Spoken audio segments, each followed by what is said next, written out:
Hello and welcome to our National Academy of Construction Ask Me Anything. This is our final NAC AMA for the fall of 2020.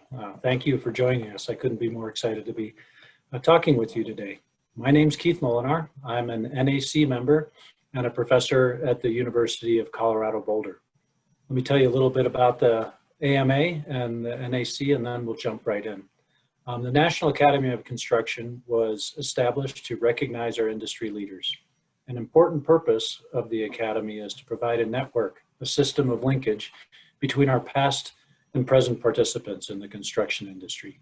As such, we've established this National Academy of Construction Ask Me Anything to help transfer knowledge to the next generation of construction leaders, which are you. Thank you for joining us today.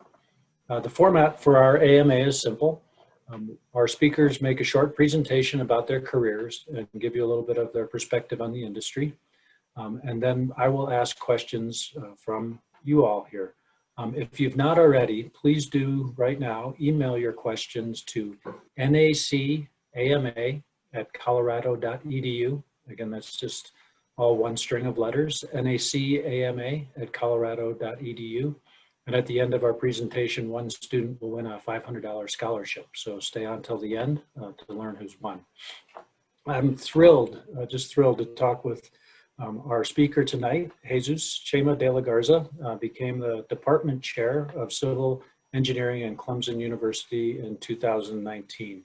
I've known him best from his work at Virginia Tech, where he is now the emeritus Vicelio professor of construction engineering. He joined the faculty there in 1988 after receiving his master's and PhD degrees at the University of Illinois. He's been active in the American Society of Civil Engineers, the Construction Management Association of America, the Construction Industry Institute, and he's done a lot of different research projects throughout the years, been funded by a number of different agencies. He took a break from Virginia Tech and served as 3 years as director of the Information Technology and Infrastructure Systems program at our National Science Foundation. He's currently a board member of the NRC, the National Research Council Board of Infrastructure and the Constructed Environment. He received a Faculty of the Year award from ASCE student chapter at Virginia Tech and serves as now as department chair overseeing the entire program there in addition to construction at Clemson University. So Chema, at this point, I'd like to turn it over to you to say a few words about your career and the industry, and then when you're done, I'll start to ask you questions from our audience here. So Chema?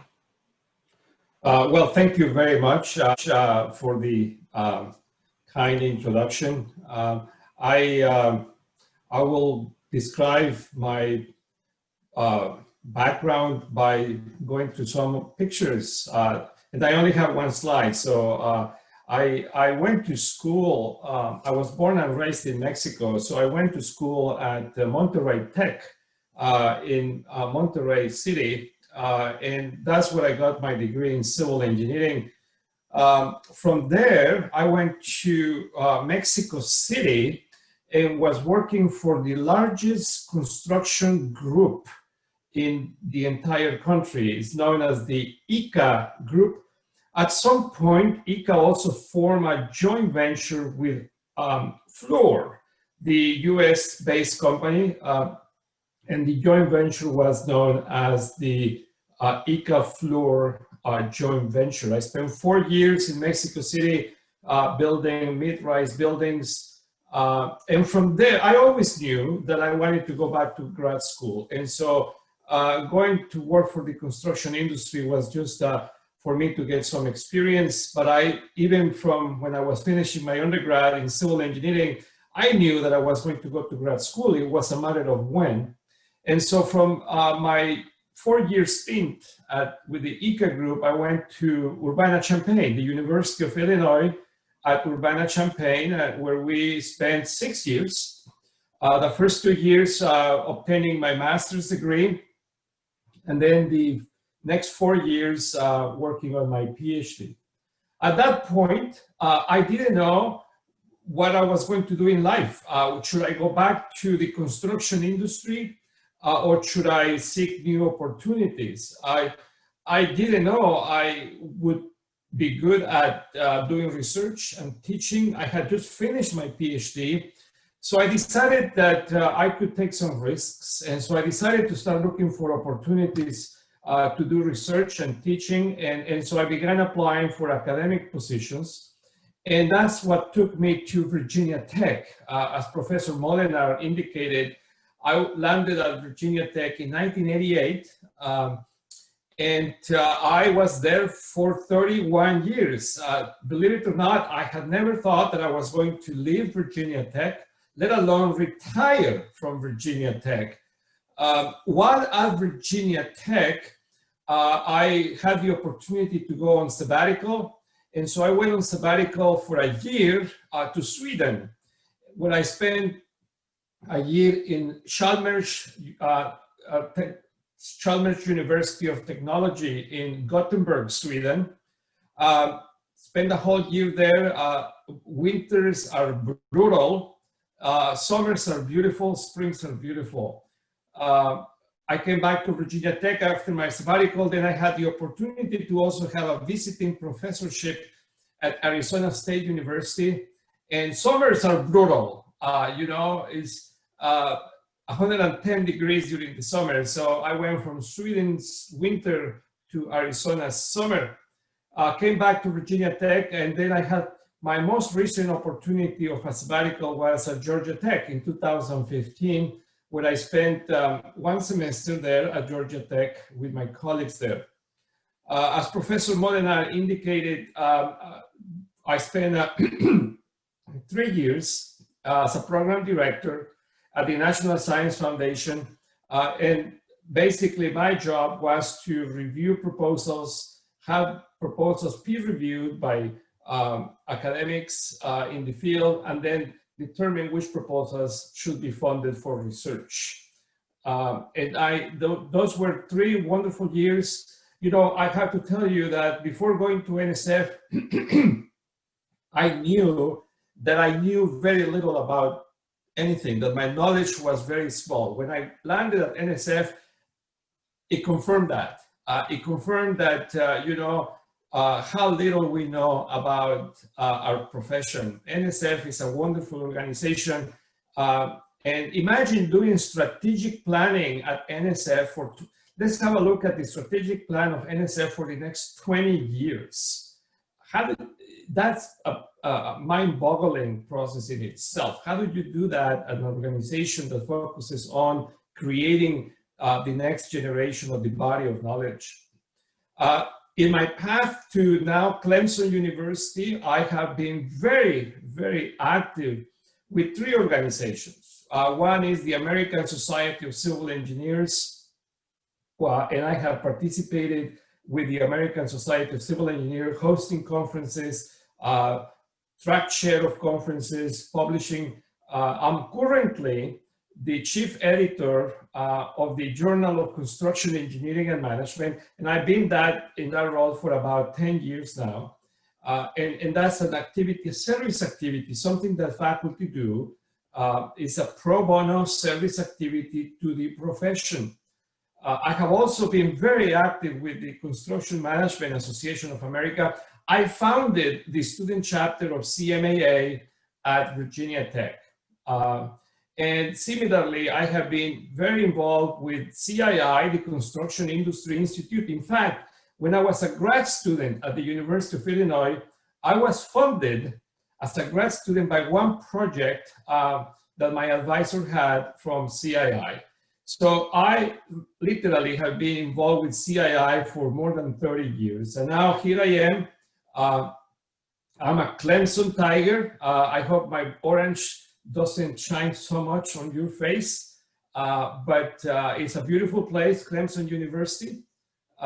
We're in the South Carolina, and as they say here in South Carolina, it's always a beautiful day in South Carolina. It's always a beautiful day. So with that, I will stop here my description of my background and then ask Professor Molenaar to go through the questions that he has received from all of you. So, Keith, you're muted. If you're talking to me, you're muted, and I don't hear your question. Sorry about that. I think that'll be the most common phrase of 2020. You're on mute. So, well, thank you again for the background. We have some wonderful questions here. I'm going to start with a few that came from students who or participants here who've looked at your background, and just ask you to dig into a few more of the things, a little bit more of what you've already talked about. Let's see. Amit asks a question: what was the best part of serving as the director of the Civil Infrastructure Systems Program at National Science Foundation? And perhaps if you would, for our participants here, just talk a little bit as you answer that about the fundamental mission of the National Science Foundation as well, because I'm not sure everybody's aware of that mission. Well, thank you for that. NSF, National Science Foundation, the mission of NSF is to really fund, provide the financial resources to do research across many disciplines, from the sciences, the humanities, and engineering, of course, is a big important component of NSF. And the way NSF does that is by receiving proposals to do research from academics. Like Professor Molenaar will run a proposal to do some scope of research in construction. He thinks that this is something that can be funded by NSF. The proposal arrives at NSF on a given deadline, and then I, as a program director, will collect perhaps 20, 25 proposals that arrive on the same deadline, and then I will organize what we call panels. I will bring to NSF in Washington, D.C., I will bring perhaps 10 to 12 academics that are not part of the proposals that are going to be reviewed. And then they come together for a day or 2 days to peer review the proposals, to tell me, the program director, which proposals really are worth funding. And in a nutshell, the panel ends the 2 days or so by giving me, the program director, 3 recommendations for each proposal. Highly recommended, recommended, or do not fund. Every proposal gets one of these 3 recommendations. And then the job of a program director is to consider these recommendations. They are not binding on the program director. The program director has a great deal of latitude to consider other opportunities and considerations. But the recommendations from the panel are very, very important. And so we, as program directors, have a limited budget, and of course we need to consider how many proposals are we able to fund that meet our budget. So we then fund the proposal. We make the decision to fund perhaps 3 proposals, 4 proposals. The project investigators, the principal investigators, get the good news email from the program director, and they get to work. They get the funding. And for the next 2 or 3 years, they'll have the funding necessary to execute the scope that they described in the proposal. And every year, principal investigators, they have to file an annual report to tell the program director what they have done in that year with the funding. And of course, that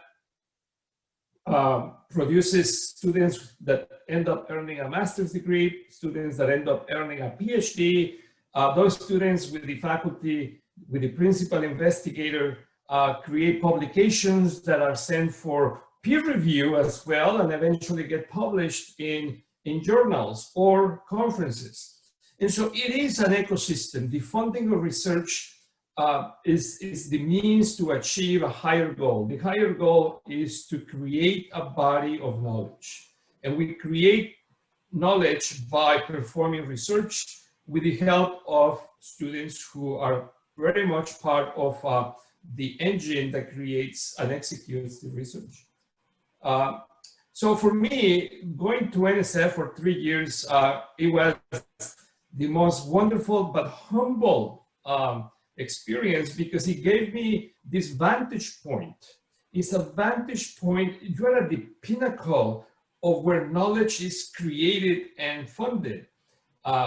And so to be able to be in that position and review proposals, I remember telling my colleagues in my community that if I was able to learn 1% for every proposal that I received, I would become a genius out of that job.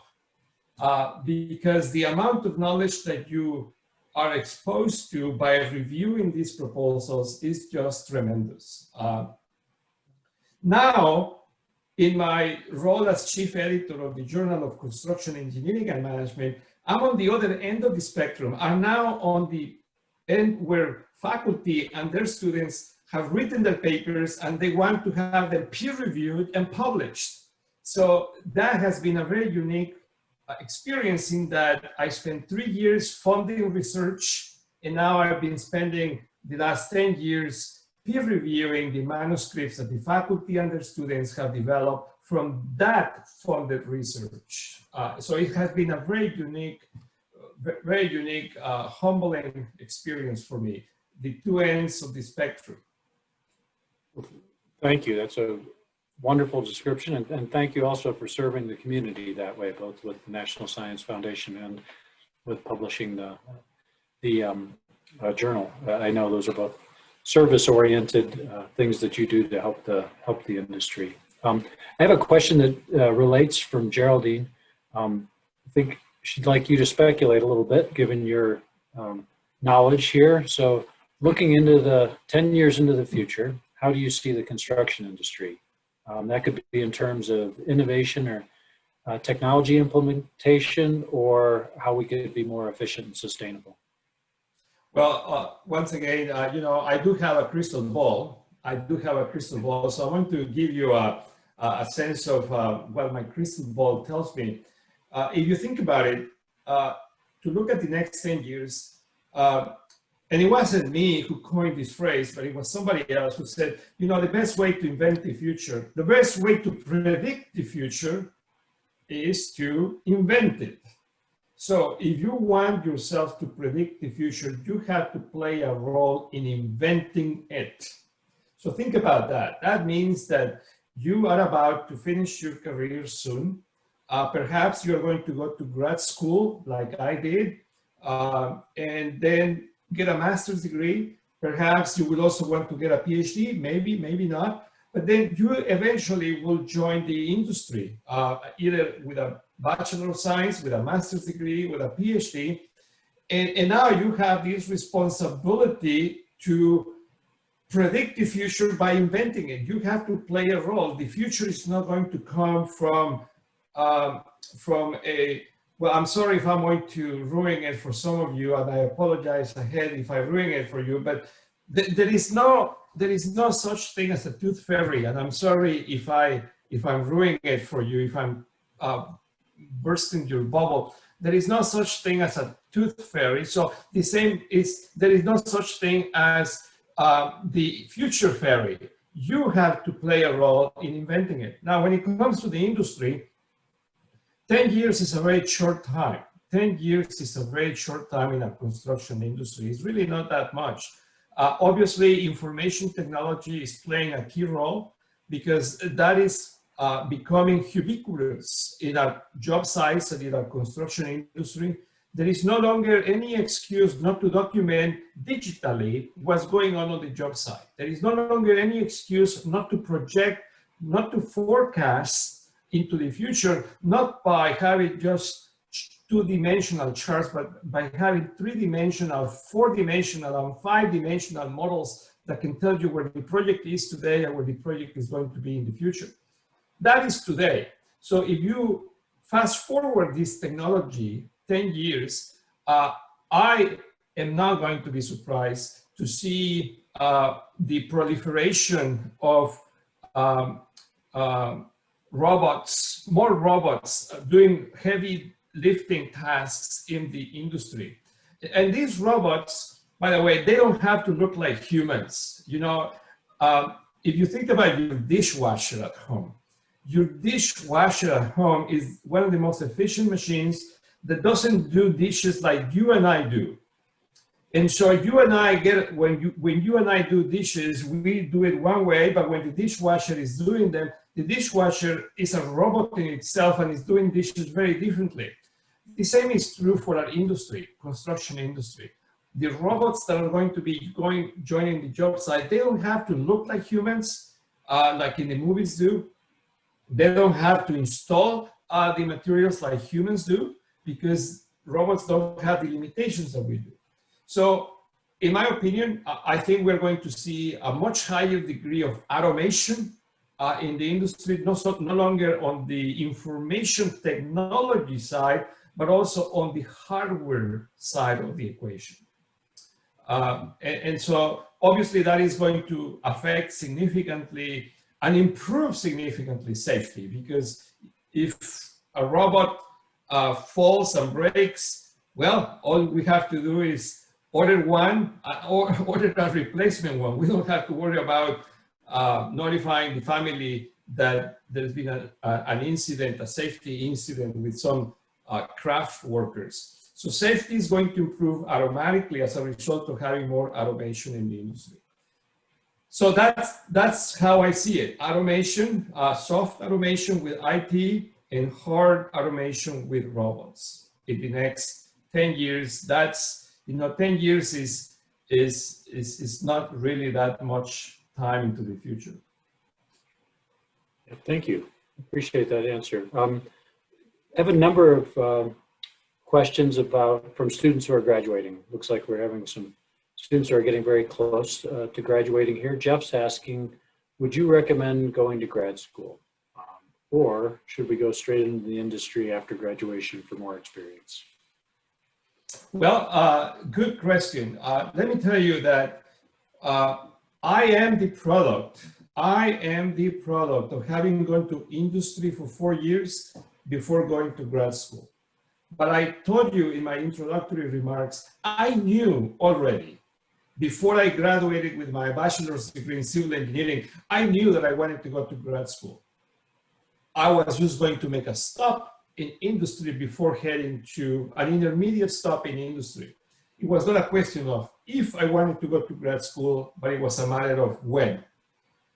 So that I am a product of that. But that was a long time ago. And how long ago that was? I don't know, 30, 40 years, who knows? Then at that time, we didn't have at universities, and Monterrey Tech, by the way, is a very progressive university that mimics its curriculum across like the United States, major private universities in the United States. And so, but even as progressive as Monterrey Tech is, the BS to MS program didn't exist. Today, many universities have this 4+1. Some other universities call it BS, MS. Other universities call it the UGG program, where if your GPA is good enough, say, as an example, this is just an example, every university is different, but let's say if your GPA on your senior year is 3.5 or better, you could double count 2 or 3 courses of your senior year to count not only towards the Bachelor of Science, but also count towards your master's degree. So yeah, if you're thinking, well, that's double dipping, that is exactly right. It's called double dipping. And so today, if you choose to do the BS-MS program because your GPA or your senior year is very good, then you can reduce the time that you take to get a master's degree.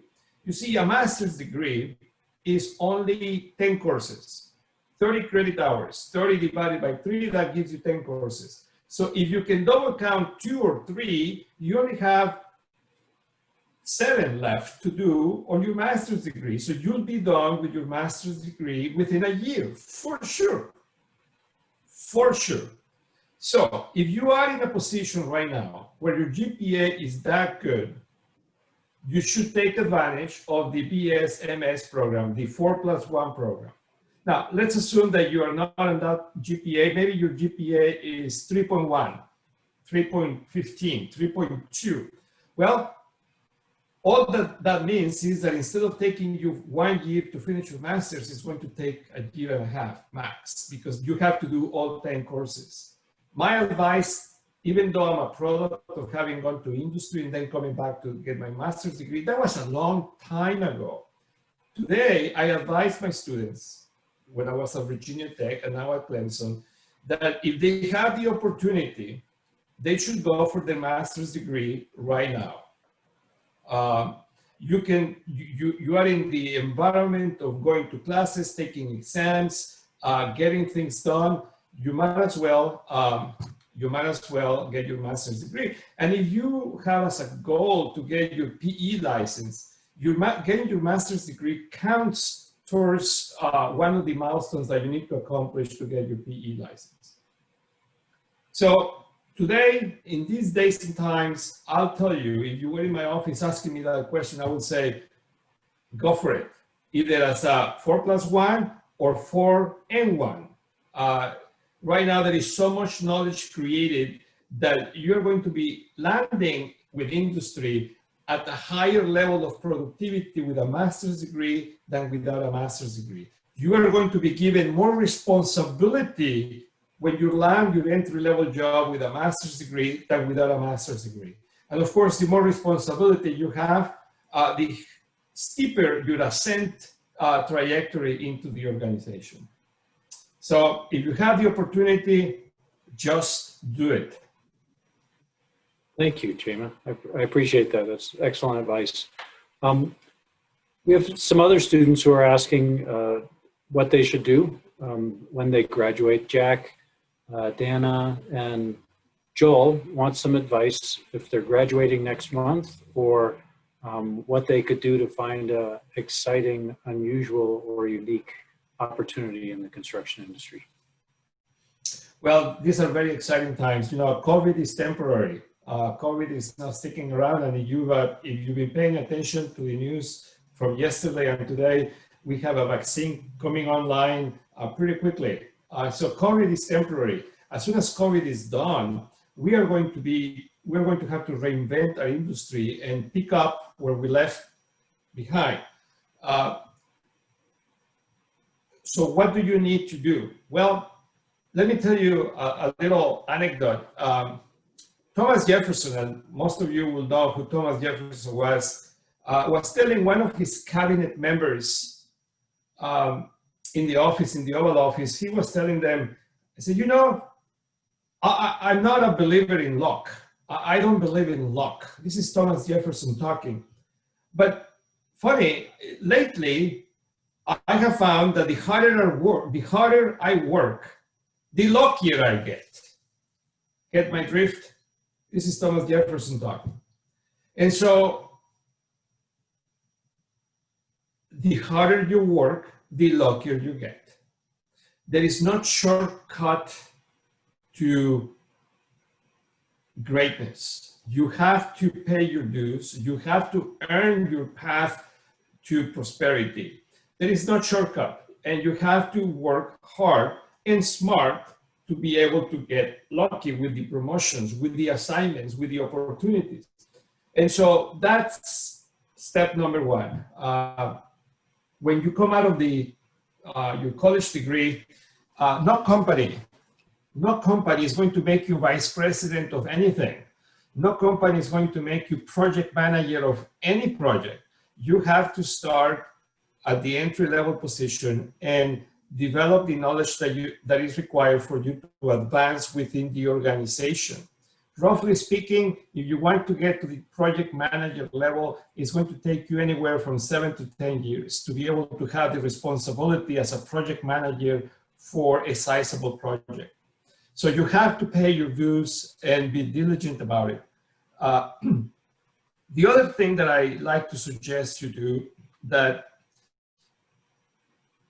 if you have the affinity to learn about other countries and you're young and enthusiastic about it, get involved with a company that will send you to any corner of the world to do a project, because you're going to be learning how other countries, how other cultures live and how they build things and how they get things done. So if you have, this is the time for you to go to and see the world, because you have, most of you will have very few restrictions. Many of you will not have developed roots in any given place. And so if you have that opportunity to discover the world, do it with the company that is going to hire.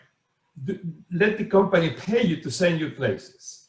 And then once you get to those places, work hard so that you can get lucky, so that you can advance through the profession. There is no shortcut. There is absolutely no shortcut. Wonderful advice. Thank you. Appreciate the comprehensive response there, Chema. You know, we brought up COVID in that response, and people have been thinking about that. Tracy has a question. I think it reflects a lot of the student mood from this last year. She wants to know, how do you maintain structure, positivity, and productivity in this shelter-in-place quarantine over the last 8 months? So how do you find that balance yourself? Well, you know, this is an amazing question, and it's so current and so real. Here at Clemson University, and I suspect it's the same in whatever university you are, the leadership team at the university, I would be willing to bet that your university, like we are at Clemson, we are finding innovative ways to engage the students, to have proactive mechanisms to engage them into their learning. It is difficult to engage them in a traditional setting when they come to the classroom face-to-face with the instructor. It is 10 times harder to engage them in an online environment. So we are trying very hard to invent proactive mechanisms to engage students, so that we don't want to lose them just because we don't see them on a daily basis. We don't see them face to face.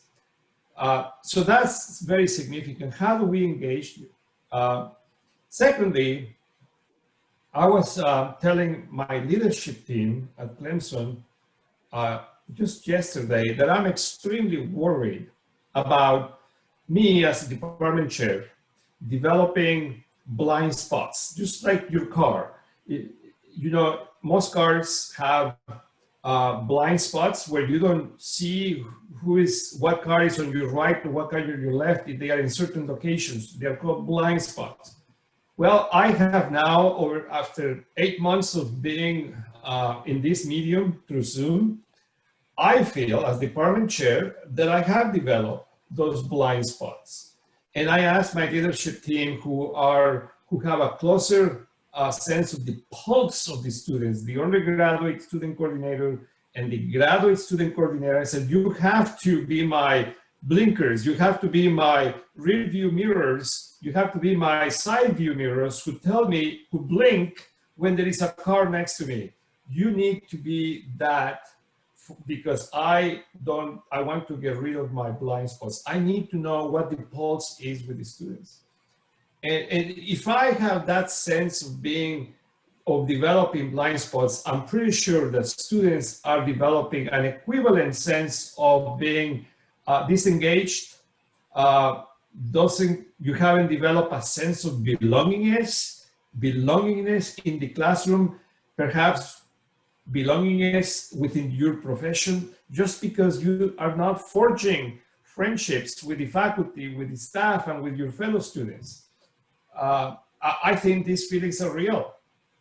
And I'm not sure what's going to happen when we are past COVID. I'm not sure how we, as human beings, have gradually lost certain skills. Every day that we have these meetings via Zoom or via WebEx or Team or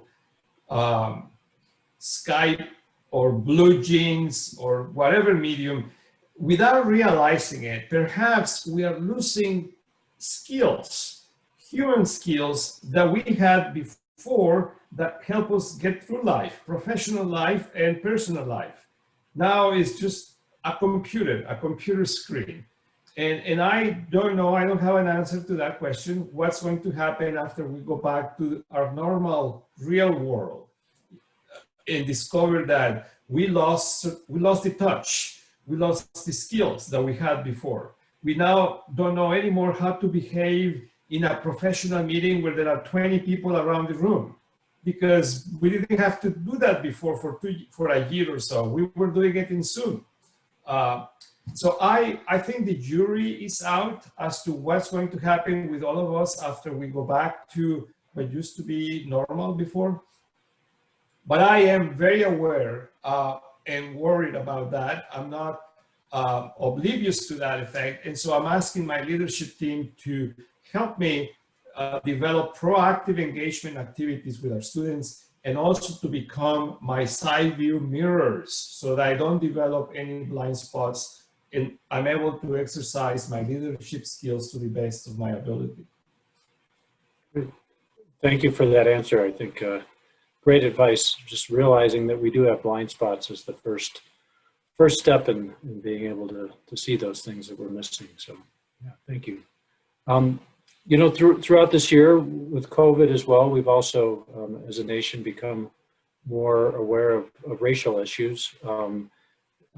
Naomi asks a question, as a Latino, what challenges did you face in college? And what's one piece of advice you would give to other Latinos pursuing engineering? Great question. Thank you for that. Let's see if I do the math correctly. So that's 31, 32 plus 6, that's 38. Roughly, I have been in this country 38 years. That's a good number. Not a single time have I been on the receiving end of any racially motivated statements. Never. And of course, I know that I am the exception. I understand that. And I have to share with you my philosophy about life, because I think that this philosophy about life has had that effect, is that I have never not a single time be on that receiving end of any derogatory statements by anyone. And my philosophy about life is very simple. And it goes like this. My rights as a person end when yours begin. As simple as that. My rights end when yours begin.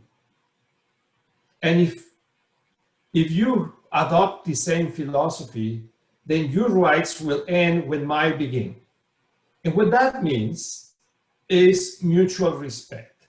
If you think about it, it is a very simple principle, but it's a principle that is about mutual respect. So I attribute my great life in the United States and great relationship with all the friends that I have received from all demographics about practicing this philosophy. My rights end when yours begin.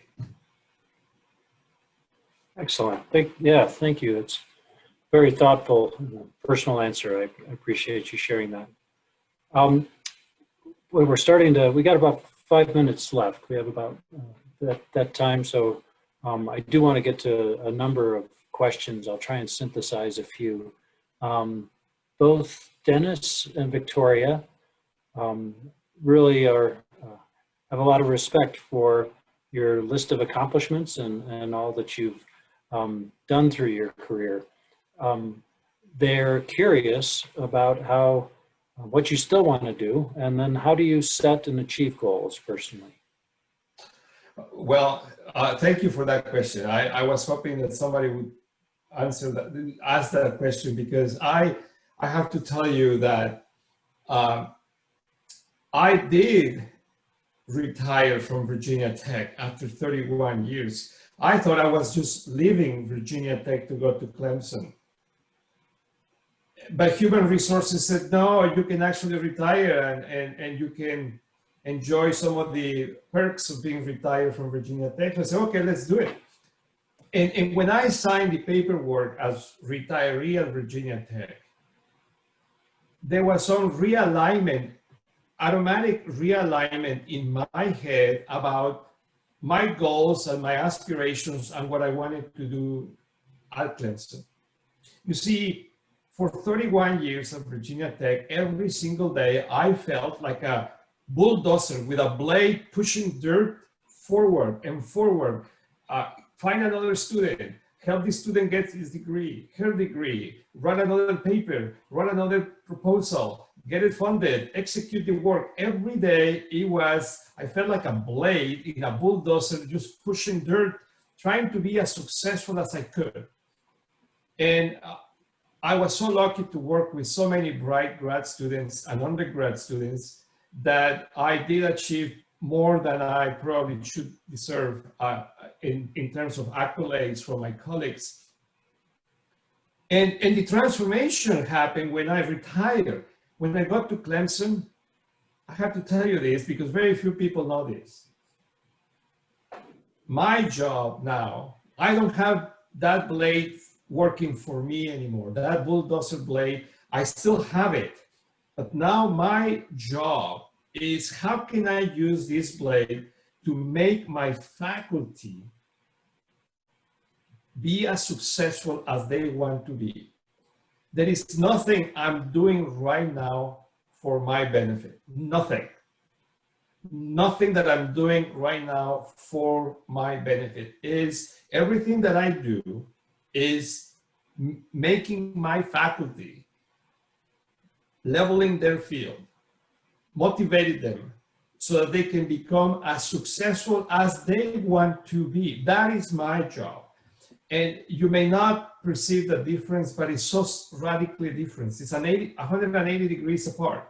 For 31 years, it's about how can I advance my professional career? How can I do it? Now is what can I do to advance my colleagues' professional career? It doesn't matter whether I advance or not. It's how my measure of success is whether my colleagues are being as successful as they want to be because I'm helping them to become to that level. And so what I want to do next in my life, professional life, is to continue helping my colleagues. It's no longer about me, it's about helping my colleagues.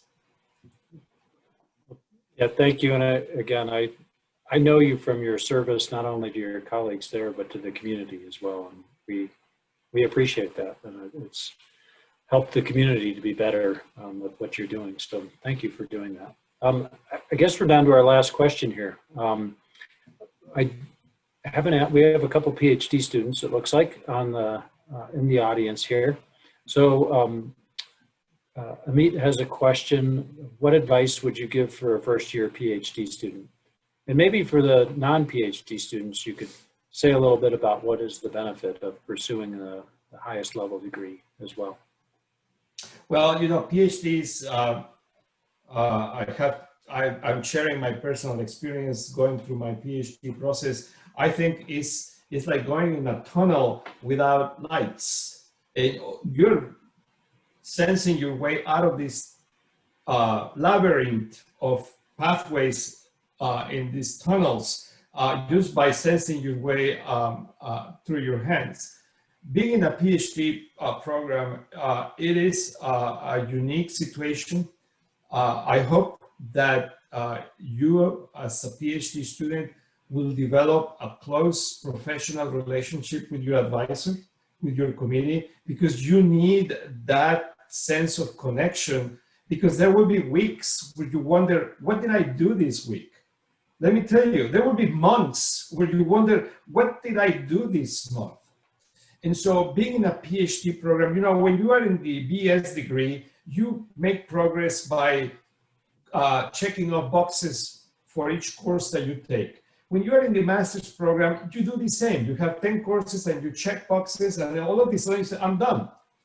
I'm done with master's degree.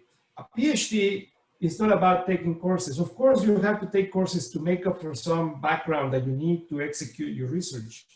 But to get a PhD, no matter what you're doing, you need to write a dissertation. You need to have created new knowledge. And that creation of new knowledge is a very ill-defined process. And so you need to have a good mentorship relationship with your advisor and your committee so that you can get feedback as to whether or not you are moving in the right direction. You cannot afford to be at an arm's length with your committee or with your advisor. You have to develop a solid professional relationship with them. You need that guidance. You need that mentorship. Otherwise, it can become very lonely. And if you are lonely getting your PhD, that's not going to end very well. And so my advice to you, if you're on your first or second year PhD, develop, love what you do. Getting your PhD is not a job. I tell my PhD students when I hire them, look, if you want a job, you go to McDonald's. That's a job because you can flip burgers and they pay you from 8 to 5 and that's it. Getting a PhD is not a job. It's a lifestyle.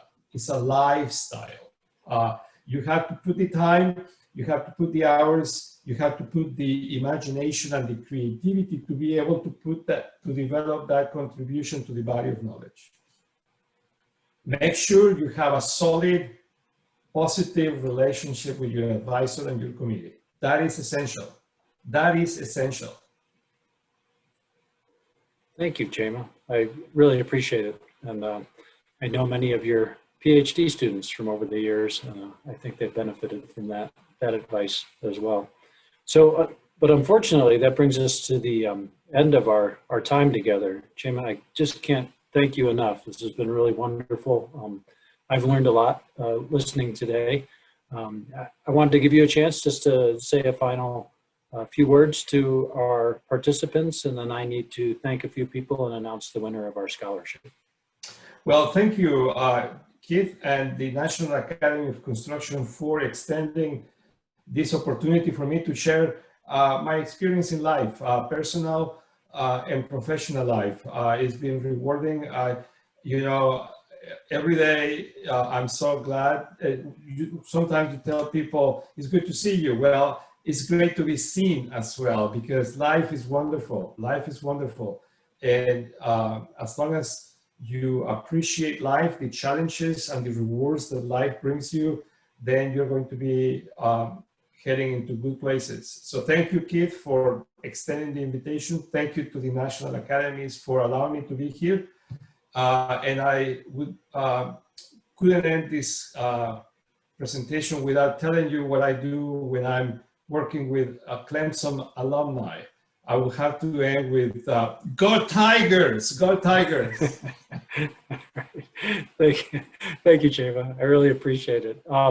So, yeah, and thank you all for participating. I hope that you've all gotten something from this. I know I certainly have, and I hope you use this advice throughout your careers. So I know many of you have been waiting. We can only have one winner of our $500 scholarship tonight, and that's Naily Macias from Iowa State. So we will be in contact with you via your email to get that to you. And again, thanks to everyone for participating. I wanted to say thank you to all of the NAC members. It's their generous donations that make that scholarship possible. The industry members giving back to help you all get through your education and know that value of education. So thank you to NAC. Thank you to Wayne Crew and Sandra Pittman from NAC. And I'd like to say a special thank you to Jane Manalo for hosting this tonight and working with all of you. This is Jane's last NAC as she goes on to medical school from here. So Jane, thank you for this, all you've done over the past few years with the NAC AMA. So thank you. And I'll have a good rest of the semester, and we'll get announcements out for the NAC AMA in the spring. Thank you. Thank you so much. Good night, everyone. Good night.